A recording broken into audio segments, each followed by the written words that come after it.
Om Sadashiva Samarambam Shankaracharya Madhyamam Asmadacharya Paryantam Bande Guru Param Ishvaro Guratmeti Murti Veda Vibhagine Vyomapta Vyapta Dehaya Dakshinamurtaye Namaha Savavedanta Sedanta Gocharam Tamagocharam Govindam Paramanandam Satguru Pranatoshmaham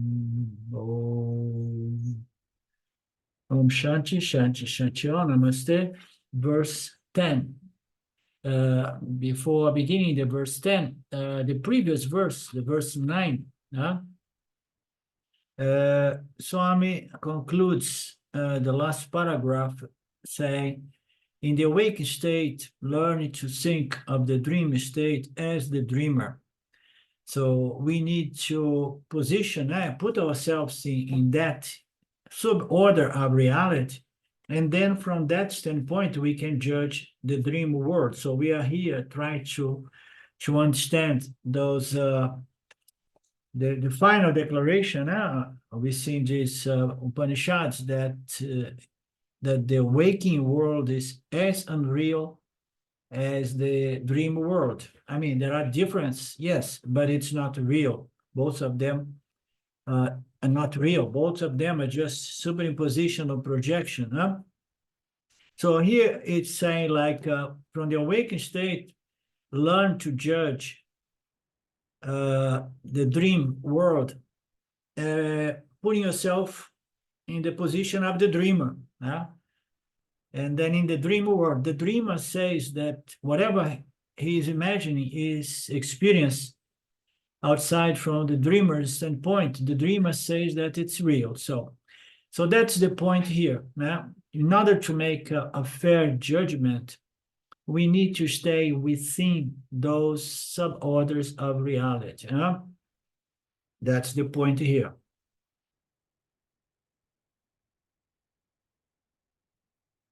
The moment the dreamer wakes up, the dreamer world disappears, and then it sees it was just some disturbance in my mind. If this is understood from the standpoint of the dreamer, extend this to the standpoint of the waker also. This is a disturbing message, but it is the truth. Okay, so how are we going to make extend this analysis that we just saw, the suggestion of Gaudapada? You put yourself as the dreamer, and then from there you judge the degree of reality or irreality. Now we are here as a waker, and then we would imagine like, okay, and then put yourself, imagine yourself judging the awakening world from the dreamer standpoint. So we would imagine that we are just like from the dream world. You don't judge as the waker, try to judge it as a dreamer. And the same mistake would be like in the awakened state, I could judge the awakened state as the dreamer, but we know that that's not possible, because from the standpoint of the dreamer, there is no recollection of any awakening states. Only from the standpoint of the awakening state, the dream world can be recollect and judge it. And then what would be, how we would understand this parallel? So if this is understood from the standpoint of the dream, extend this to the standpoint of the awaker.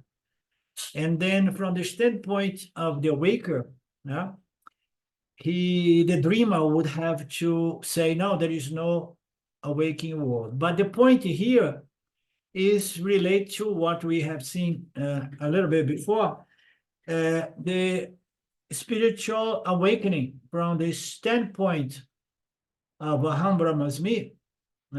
I am limitless consciousness. We have to imagine ourselves as Brahman, as if Brahman was an experiencing knowing entity.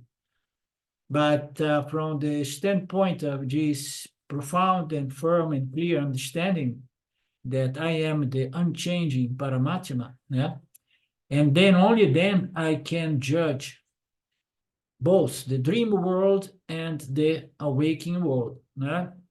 Otherwise, any judgment will be conditioned, impartial, yeah? It will be partial, not be impartial, and so on. So the disturbing message of Vedanta is that the awakening world is as well not real. Then the verse 10, we carry on this analysis to see if it gets clear to us, because there are some nice passages here that I was not remembering, but I have been addressing it, taking some diversions in the last few classes to talk about those things. And in the nearby verse, we're gonna have Swami Paramarthananda explaining why certain objections about the unreality of the awakening world should not be considered. So Gaudapada does not explain that, does not answer that level of objection, but Swami Paramarthananda brings in the explanations of Shankaracharya and another Mahatma in our tradition. So here we carry on that logic. In the awakening state also, anything projected we see by the mind is unreal. So anything experienced outside of the mind is real.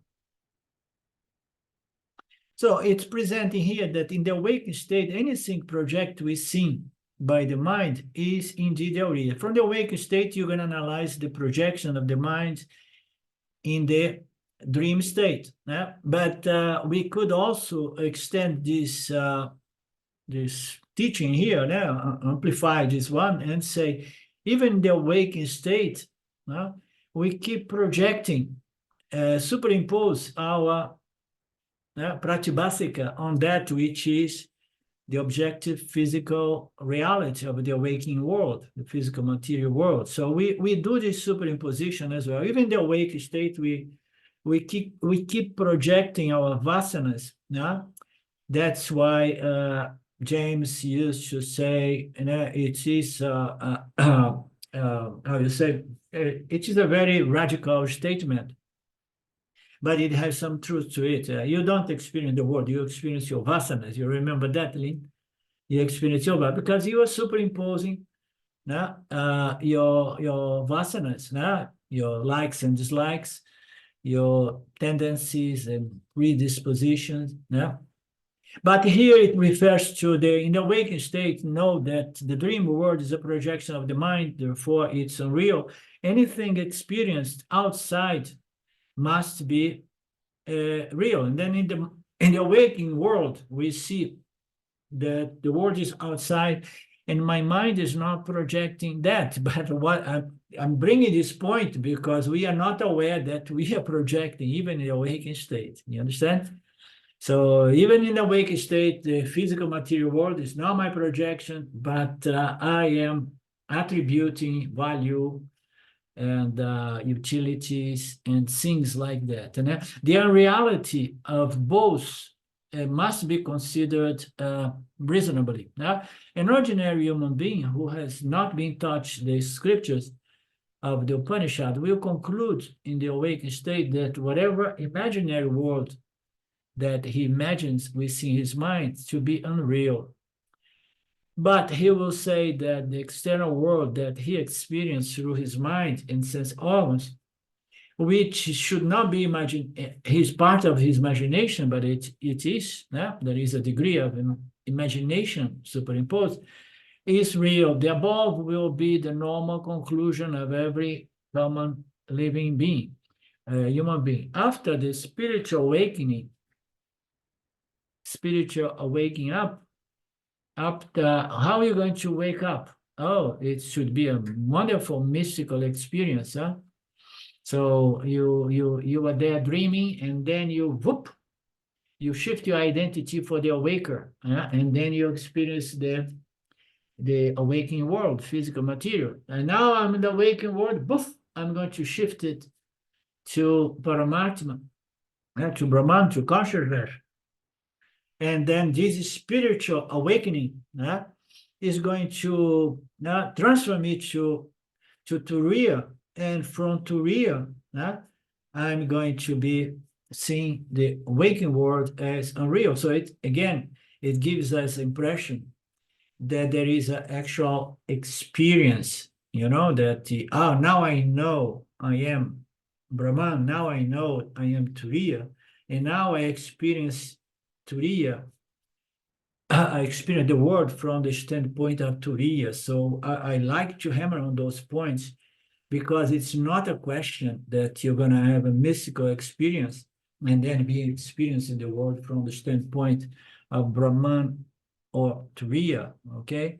So you're going to continue to experience the world from the standpoint of Vishwa because it is the agent that counts in terms of spiritual knowledge and liberation. No? You're going to continue to experience from the standpoint of the awaker.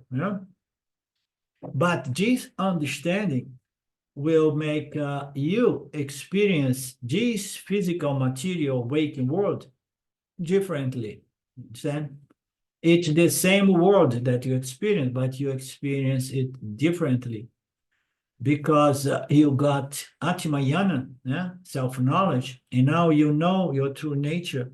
And you know that from that standpoint, the same thing, from the awaker, I put myself in the shoes, I think this expression in the shoes, in the shoes of the the dreamer, and then I can better, I have to go there and imagine, I say, no, I understand the guy. From there, it's clear that the dream world must be real for the guy. And now I think, okay, so now I have to go to Turiya, to Paramatma, to Brahman. And from there, I have to take a look at both worlds, the waking world and the dream world. But it's not that I'm going to be experiencing the dream world from the standpoint of awakening. And once I go there, I became the dreamer. But from here, having the knowledge, I'm going to judge, but taking account all the setup of the dream world. And then I can say, no, the scriptures, Gaudapada is right. For the dreamer, the dream world is absolutely real. The same thing now we're going to, by the means of Atmayana, we stand in consciousness as consciousness. We stand in Turiya as Turiya. It does not mean that now Turiya became an experienced entity. No, the only experienced entity there is the Vishwa, the awaker. And this, of course, the dreamer also does. Of course, the prana also does a sort of experience. But the experience that counts is the experience in which we have the faculty of our intellect available to us.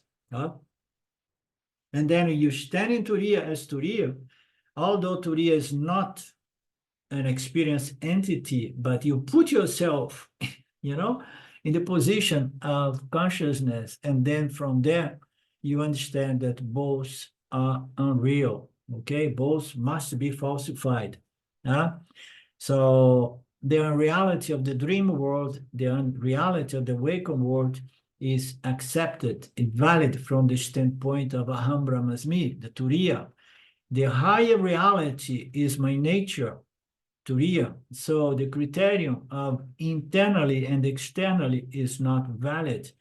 So it's not valid because the world is appearing outside there is real. No, because you need to understand that those realities are conditional realities. They're relative and conditional. They depend on that entity experience those respective worlds, which are absolutely real once you become them. So once we become the awaker, the world appears to be real, and we need to somehow take it, not absolutely seriously as a yani, but you need to follow the rules and laws of this awakening world, So that you can navigate, transact. So now there will be some more objection coming in the next verse. Verse 14, things which are experienced within have a subjective existence, whereas things which are experienced outside have an objective existence. All of them are projected only. Their distinction is not due to any other reason, okay? So both are projection. There is a distinction. The distinction is that one appears to be outside of my physical body, and the other appears to be within my physical body, my brain, my mind, or howsoever. Huh? I mean, it's just happening here. I was not careful enough. I went into a different state, and then I experienced a world that was there inside my mind.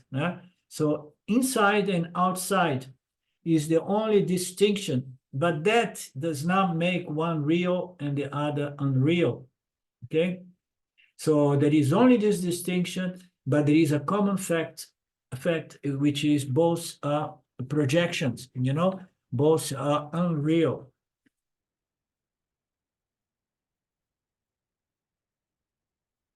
So now, among the 5 suggestions of the objector was very smart, and he brought this most powerful objection, okay? And this objection that says, no, there is a distinction. One appears outside, another appears within my mind. Outside, the outside world has several features that suggest that it is permanent, continuous, and tangible, and so on. Therefore, which is not the same with the dream world, which suggests that the outside world is real. So it's very difficult to prove the unreality, to answer this objection, according to Swami Paramarthananda. And then he says, even if Gaudapada answers this, it will take a while to assimilate his answer. The objector says that you should not treat the waking world and the dream world equally, because one appears outside and one appears inside my mind. You must admit that there is a difference between those two worlds. This difference is very clearly experienced and cannot be denied. We cannot ignore this difference. And he says that the waking world has continuous existence, and it has, therefore, permanence. Okay, so we have an idea of permanence of this physical world, because we can go out of it, if we have a nap, and then we have a dream world, and then we come back. The physical material world remains there, never went anywhere, and other people were there seeing me having a nap, but still experience this continuous physical world, a waking world. It exists independent of my perception and my state of mind. So I can have any and all kinds of state of mind, but it appears to exist independent of my perception. The external world has continuous existence in the past and the present, and so it has permanence. I can go sleep, I can go dreaming, and I am fully confident that upon awakening, I will find my beautiful awakening world waiting for me, because our attachment is basically to the awakening world through the physical body, the visual. So it's permanent, past, present, and future. Further, it exists even when I go to dream, when I go to sleep, because after waking up, the external world is present, and I'm very sure about that, confident about that. Therefore, I'm not afraid of going to another realm of experience, such as the deep sleep and the dream state.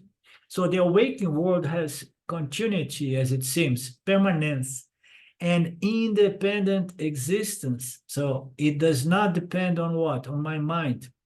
It continues. It does not depend on my state. Okay, it appears that it's always there. My states are going to change, but the physical material world remains there all the time. It's structured in a certain way that when I come back, I see the same world. But just imagine if we would go into a kind of a coma and sleep for 100 years. And then when we come out of that, we will find a world which is much different, yeah? Even though it's still there, but it's not as permanent as it seems. Yeah? So you will see that our Mahatmas are not going to go into those analysis, okay? But because they are going to cut to the chase and prove why those two worlds are equally unreal. But the dream world is experienced only in the dream. And the moment I wake up from the dream world does not continue. Another indication that the awakening world must be superior, must be real, and the dream world is something that does not have continuity. Have you ever tried to go back to a dream once the dream was broken? So you are having a good dream, and then you wake up, oh, no, let me go back there. And then you can't. There is no continuity, yeah? And it's totally dependent on my mind. My mind is holding that projection somehow, well, with the power of Maya Shakti or Nidra Shakti, you know?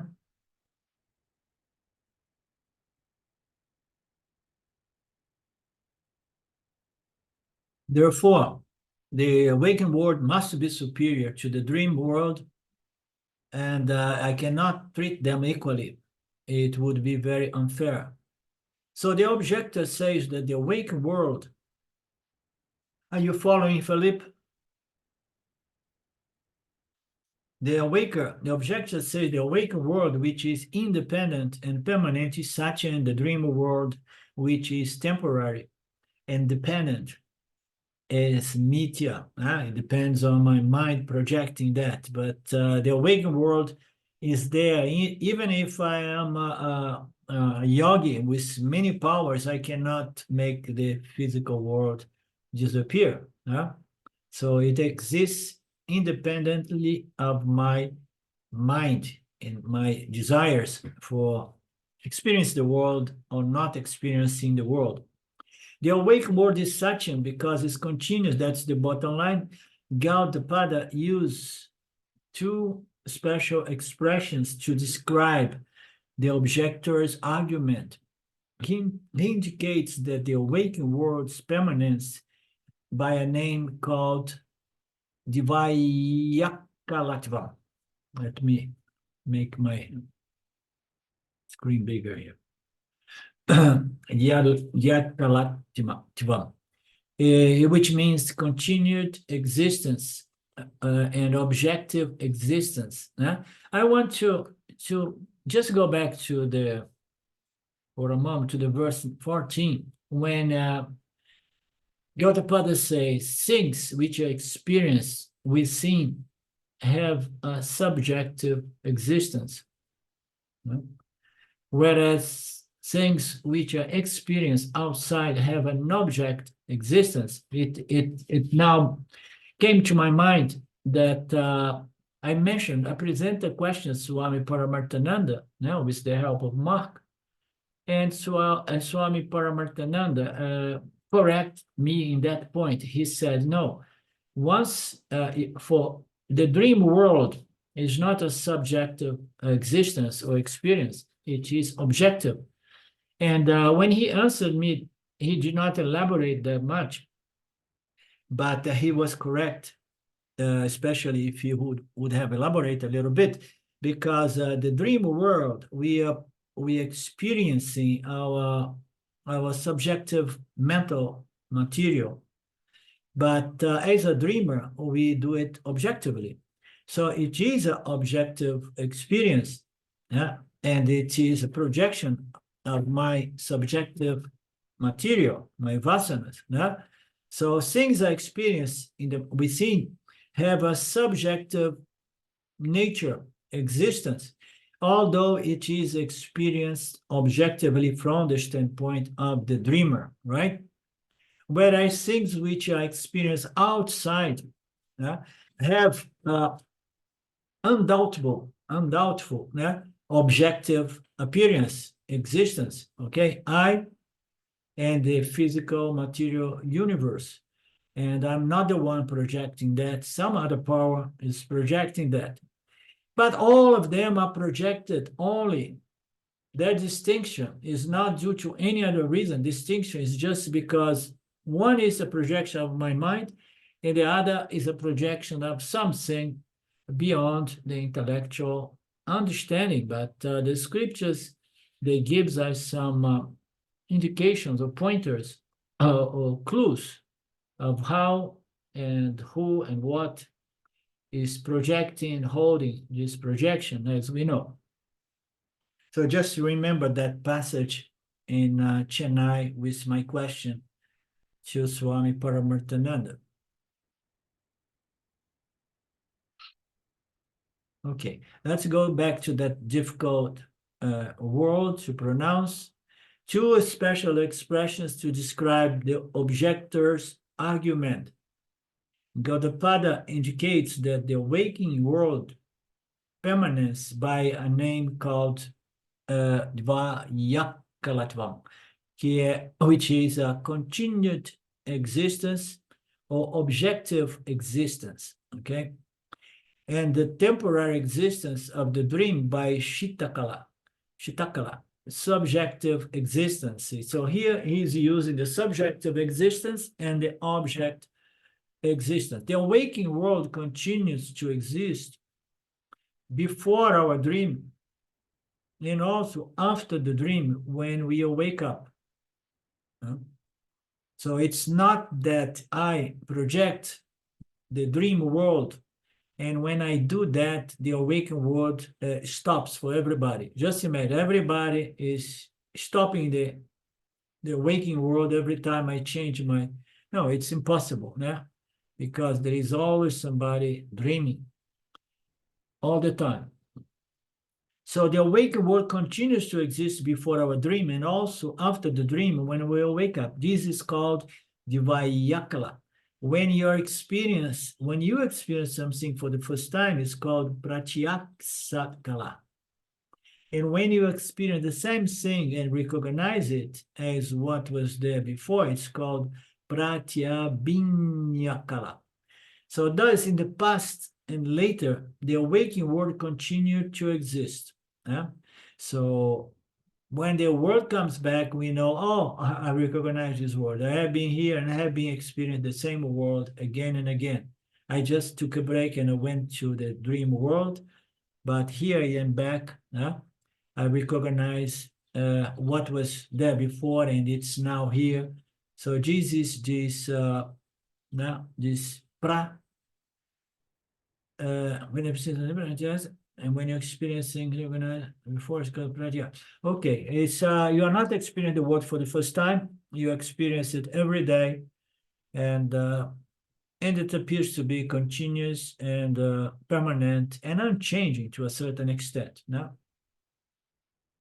thus in the past and later, the waking world continues to exist. It can be inferred that it has existed in between also, even if I was not there to validate its existence. No, I was not there as a waker to validate the awakening state during my dream and my sleep.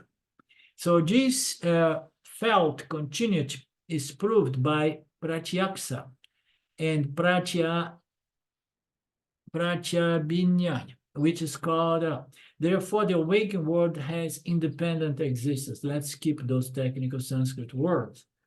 It's just like it appears to be totally continuous, independent, and permanent, and it's there at all times. So we don't need to look into the fact that it's changing from moment to moment, but the general impression is that it is permanently, independently existing. The dream world is called Shita Kala. It's totally dependent on a certain state of the mind. When the mind is experiencing the dream, the mind is the dreamer. The dream world exists and the mind is withdrawn from the dream world stops and does not exist and sometimes disappears and never comes back, that experience. Experience time alone is existence time for the dream world.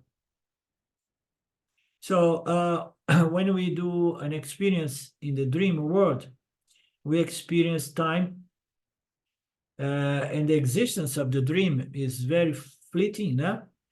I do not understand this passage. See if you can help me. Experience time alone is existence time.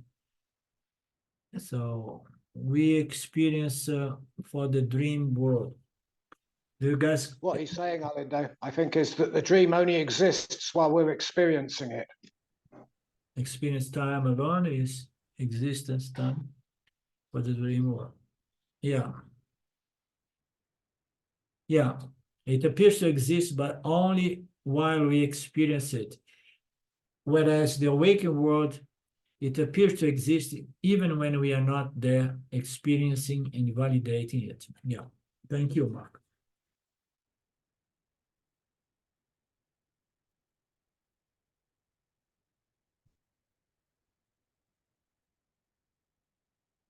So that dream has ekaklatvam and the awakening divaklatvam. Therefore, one is superior and the other is inferior. And the question is, one appears to be out, one appears to be in. Those difference we can accept, but we can never say that one is more real than the other. One is superior and the other is inferior. No. So at the same time, I cannot treat them absolutely equal because one seems to be a projection of my mind, and the other is not a projection of my mind. No? But be very careful. Don't rush to the conclusion that one is real and the other is unreal. Gaudapada does not answer this objection, but he says that all these objections are wrong and will not work. Will not work, meaning to say it will not lead to liberation. It's not going to take you anywhere. Holding to certain logics, human logics, to contradict the statements of the scriptures is not something wise, okay? So we need to come to understand the logic of the scripture rather than not understanding and therefore fighting it, or discarding it as unreal or not right, not correct. So Gaudapada says that this line of explanation is wrong, but he does not elaborate why it is wrong. He say, don't go there, okay? Don't really follow all these logics sustaining the difference in terms of features of the waking world and dream world, the difference, and then therefore that we can prove that one happening outside is real and the one happening inside of me is unreal, one is superior. Don't go there because that is not going to lead you to moksha. He does not elaborate. He just says, don't go there. Shankaracharya and Anandagiri otherwise explains the fallacy of this approach, this philosophy. The objector says that the waking world has continuity and so is real, but the dream world has no continuity, so it must be unreal. So Shankaracharya elaborates a little bit and he says, what is our project now?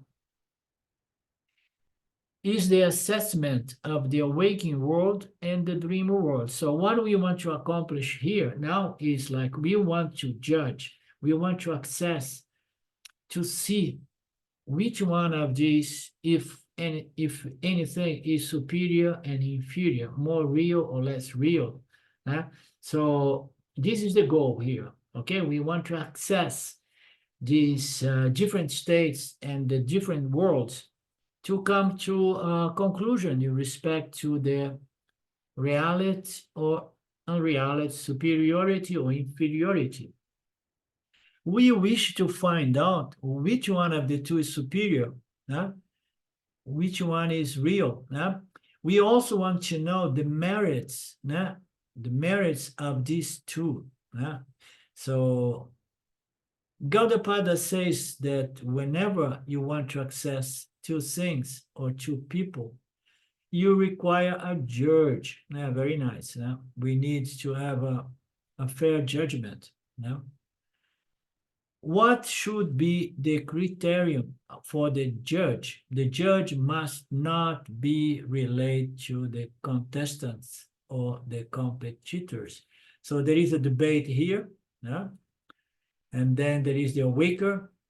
The dreamer is not really there, but the awaker is competing with the dreamer to claim that no, I am real and my world is real, and the poor dreamer is inferior, and he is just experienced subjectively as some disturbance, mental disturbance only. So we have this judge, which is the awaker, which has this superiority complex in respect to the dreamer. But then here, Gaudapada or Swami Paramarthananda brings us that it's not fair that the awaker is going to judge, because the awaker is not going to be impartial, because he's identified as the awaker. So you need to have a fair judgment. Neither of them can be a real judge. The awaker cannot be a real judge, a fair judge, because the awaker is related to the awakening world. Okay, so it's like a judge is going to judge a case in which his son is involved. Of course, he cannot do that. No, that he's going to be absolutely reject. No, this is too close to you, even if it's not a son.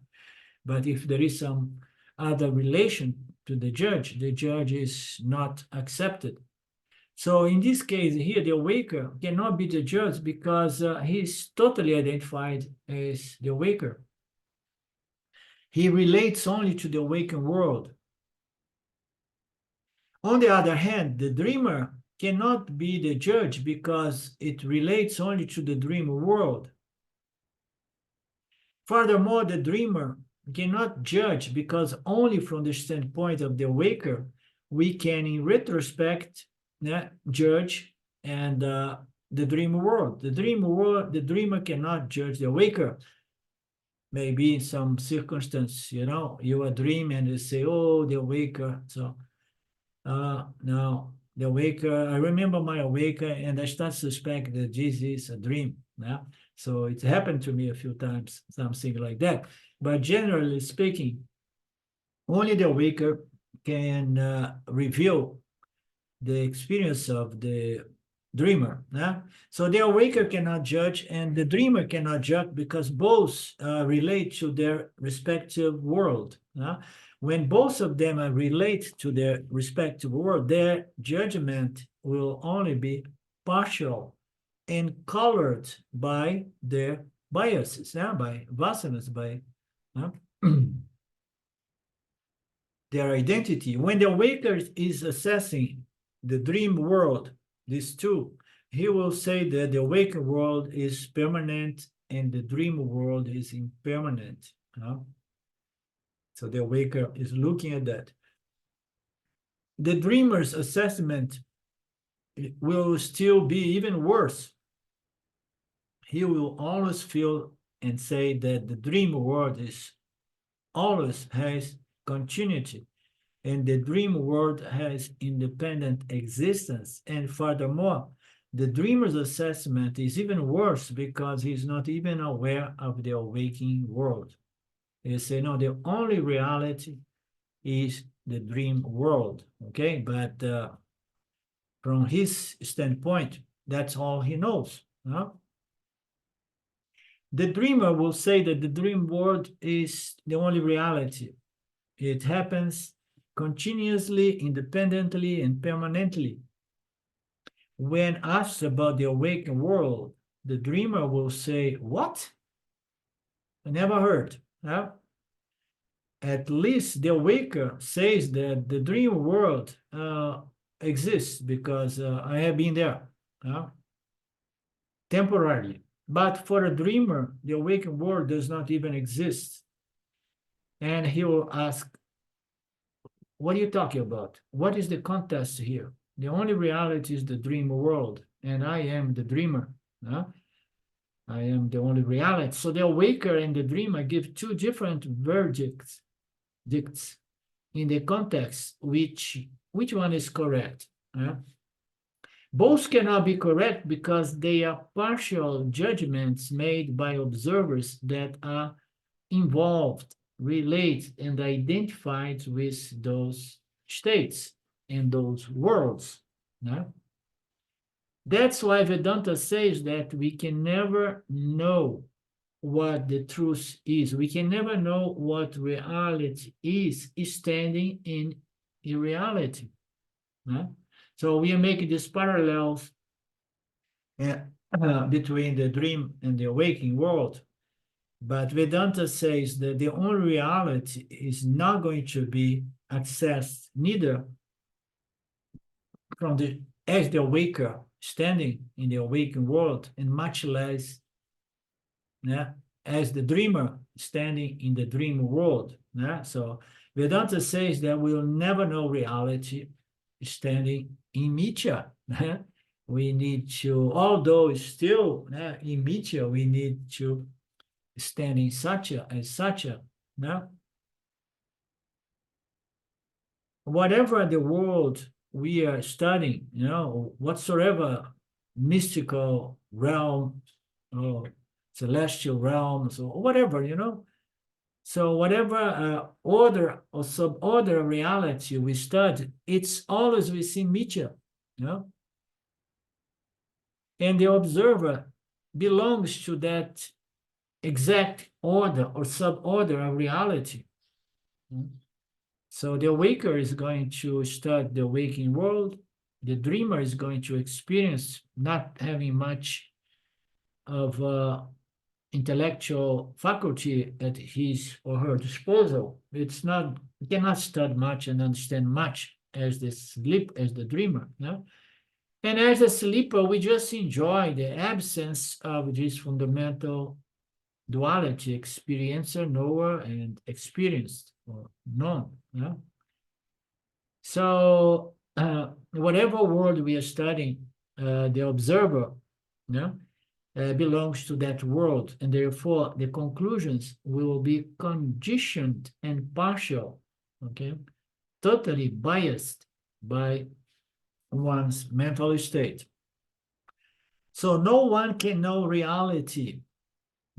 There is no way we can access reality. So what is right and what is wrong about this?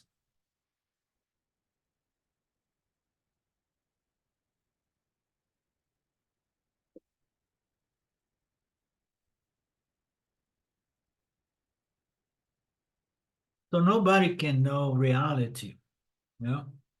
If we look for reality in the phenomenal objective world, if you look for reality in an object of experience, we'll never find reality. And everybody in the scientific circles, as well in the mystical, spiritual, esoterical schools, they are looking for reality in the objective phenomenal world. Understand? So no one can know reality out there. Anything. So the base of this Upanishad is that the world is Mithya because it is experienced and known by me. And I consciousness, not only that, I bless Maya Ishwara so that they can project and hold this apparent reality. but I validate it from moment to moment. I am the only reality, the true nature of the experiencer, the Jiva Atman, the knower, Jiva Atman. Yeah? So that is Mithya, okay? Mithya is that can be experienced and known. So, so no one can know reality if we look for it in the realm of Mithya, unreality. Both the verdicts of the awakened and the dreamer should be rejected because they are not neutral judges. So they cannot decide which one of those two worlds are real. No? When we say the two worlds, the physical material and the mental world, we have to understand that it's not only the dream world, that the ordinary dream world that we experience, but all, mystical, mental worlds, all these realms which belong to the mental universe, you understand? In which there are dualities, there are experiences there, you understand? And even from there, you can never reach reality. So this is a point to be understood, because the reality is only interior, the light of consciousness, okay? In which these different dualities, these different objective worlds appear and disappear. Vedanta says that we have to take the scriptures teachings, because otherwise we'll never know reality, because we're going to be standing in one of these Mithya, unreal realities, experience it from the perspective of a certain body, entity, which resonates somehow with those lokas or realms and experience duality, but you are never going to find reality in this different mental universe. Let's say I'm expanding not only from the dream state, but also for the mystical or otherwise esoteric realms of experience. Vedanta says that we have to take the scriptures in order to reach reality. The scriptures teachings that we should judge only from the standpoint of Turiya, which is the witness conscious existence, the consciousness principle, the only reality in my very true nature. So one can never know reality if you are searching for it somewhere outside your intrinsic true fundamental nature as consciousness, conscious existence. No? Never judge the awakening world as Vishwa. Never judge the dream world as Tejaza. Never judge the causal world as Pranya. So, of course, the Pranya has no possibility to judge its experience. And Tejaza judges the experience as attractive or unattractive, pleasurable or unpleasurable experience. So never really judge these different states,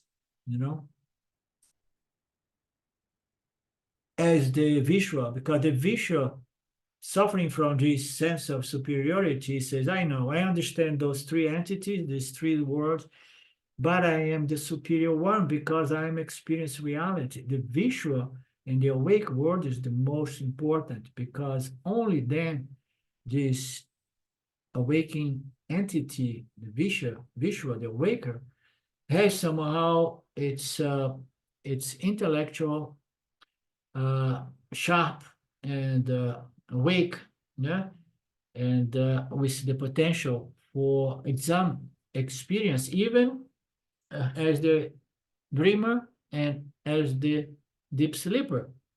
So Vishwa is indeed the most important experience entity, but it does not give him the right to judge the dream world as unreal and the awakened world as real. You understand the point?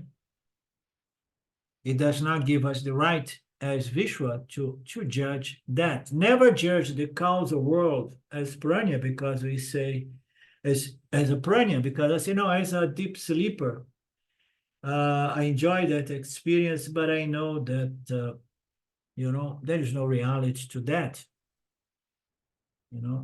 So they are all neutral judges. So we need a neutral judge to judge each one of these suborders of reality. And the only neutral judge is consciousness. Okay? So consciousness, we need to take a position in consciousness as consciousness, and then from there, we're going to judge, we're going to understand in the light of the teachings and judge the three states and the three worlds, okay?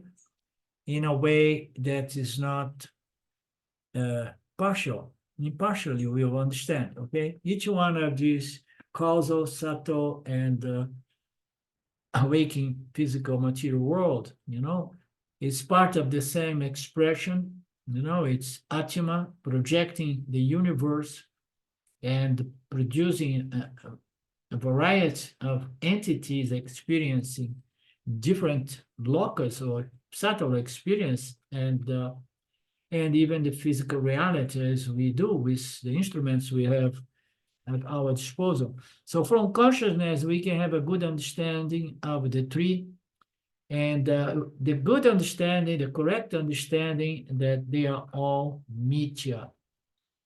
They are all unreal. Doesn't matter if looking closely enough, one appears to be continuous and the other appears to be fragmented, okay? It does not matter. What matters is to understand that there is only one reality. In this reality is you, consciousness, and these different worlds, the dream world, this deep sleep world, and the awake world is happening within you as consciousness. Consciousness is just that on which these three states and the three worlds are projected. So we need to transcend this identity with the waker, acknowledge the sleeper and the dreamer, and from a neutral standpoint, we judge as consciousness. Consciousness is not going to judge the way that we think, because it's not a knowing, judging entity. But we understand our nature in consciousness, and from there we can see that the three states are equally unreal, but with different features. So from the standpoint of consciousness, both the awakening, the dream, and deep sleep are equal and existing in their own states and not available for other states. The dream world is temporary from the standpoint of the waker. The awakened world is permanent from the standpoint of the waker. So from the standpoint of the waker, the dream world is just temporary. From the standpoint of the waker, the waking world seems to be permanent, solid and permanent. But this is from the judge, the awaker. The judge is corrupted, okay? Because he's judging according to its biases. Now, this judgment of the awaker cannot be correct because he's not impartial with respect to the awakening world. It is a relative, compromised judgment coming from a non-neutral judge called the awaker. We see in our judges all over the world, most of the judges are compromised by now. We live in such a corrupted world. From Atma's perspective, from Turiya's perspective, awakening is as mithya as dream. The distinctions that are talked about from the standpoint of the awaker cannot be the reason to show that the awake world is Satya. With this, the fourth objection was answered. These are important messages of Vedanta. And then now Swami explains in his brilliant words that the scientific community are wondering whether science one day is going to arrive to reality. The God particles, some say, they are going to find what is reality, what is the essence, the real nature of this universe, okay? And they want to find the real nature of the universe, searching who's in the universe. Because it's impossible, because the study of the world, because to study the world totally, the scientists cannot stand in the world, cannot be part of the world. We need to stand out of the world so that we can analyze this world. That's why science will never, and then people have this idea that science is merging with spirituality, and then we're going to have a scientific enlightenment, scientific, no, they will never meet, because science is going to search for reality in the phenomenal world.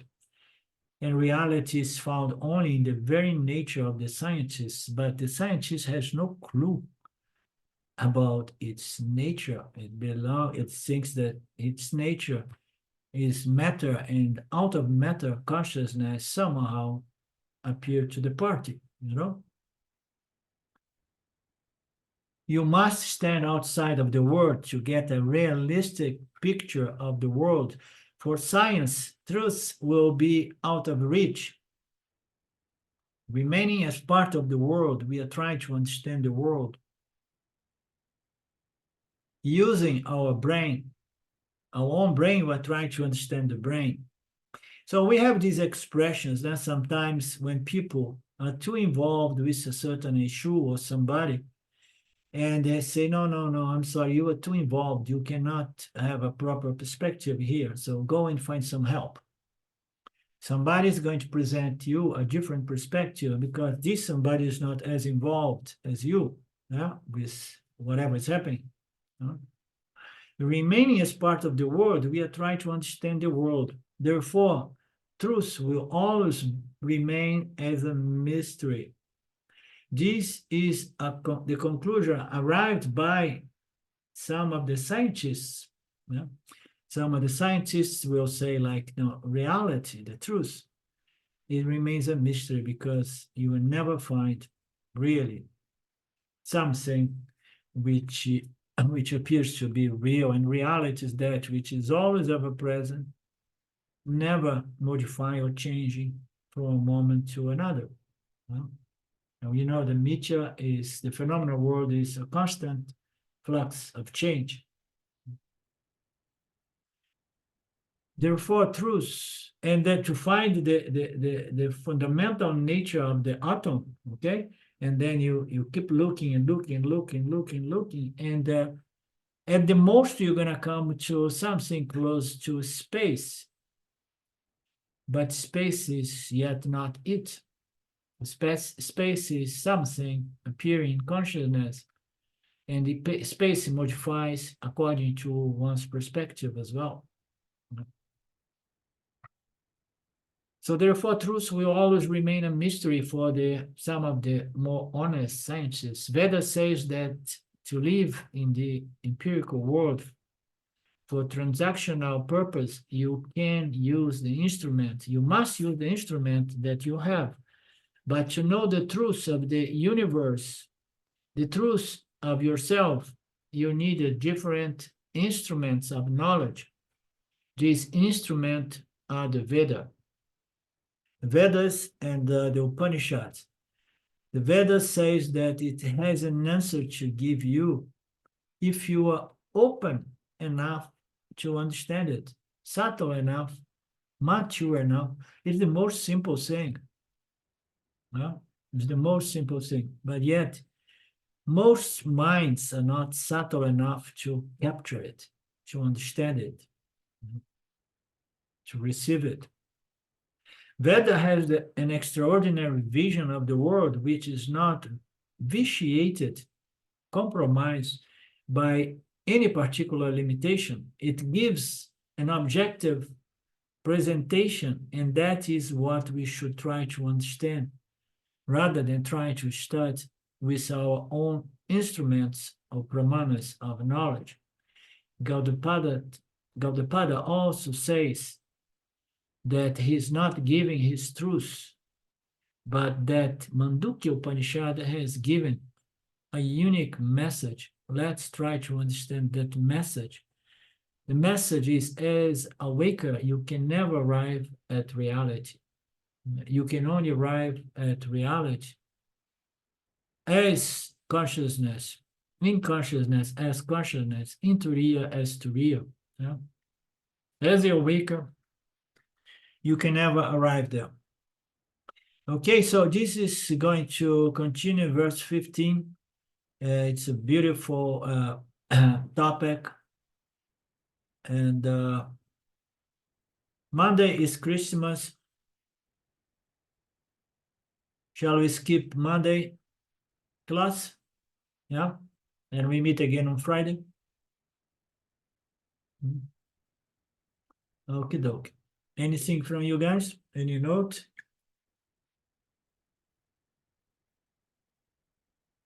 It just makes me realize what a miracle the scriptures are, because they use the transactional reality to bring you to reality. So whereas it doesn't work with all this other stuff, all the other states, there's some way that these rishis have shown us. It's unbelievable. I mean, the beauty and the perfection of Vedanta is incomparable. You know, I'm always surprised to see that many people reject it, having no appreciation whatsoever to these simple pointers, you know, that are pointing to a shift of perception, a shift of understanding, by which everything makes sense. Everything Vedanta says makes total sense. I am the light of consciousness, and illumining and revealing all worlds and all entities. Okay. So we meet again coming Monday. Om Purnamada Purnamidam Purnamudachyate Purnasya Purnamadaya Purnameva Vashishate. Om Shanti Shanti Shanti Om. Namaste. We meet again next Friday. Thank you, Orlando. Thank you. Thank you, Arlindo. Have a wonderful Christmas. Thank you. Thank you.